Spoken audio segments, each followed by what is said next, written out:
dunida maanta wax waliba samaynaysid waxaad u baahan tahay AI ka caawiyo. Waxaad soo furaysaa browserkaaga, waxaad ku qoraysaa aiexplorer.com.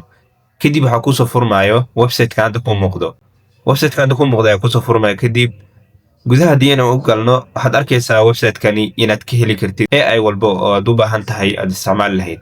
Sida hadda waxaa kuusoo muuqan halka waxaa noogu muuqdo thumbnailcreator.com. waxaa kaloo arkaysaa ClickUp.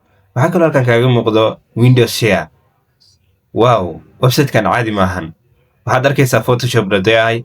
marka dhammaantood waxyaabahan oo idil CapCut ayaa meeshan ka helaysaa oo free aad ku isticmaali kartaa CapCut-ka dhanka qaybta AI-ga.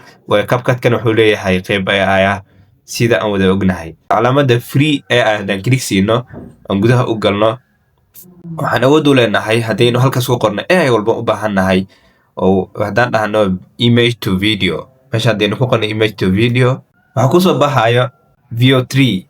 sidaad arkaysid AI walba oo howlaha kuu fududeyn lahaa si free ayaad meesha ugu helaysaa. dubo oo daangeysa adiga ayayna kugu xiran tahay.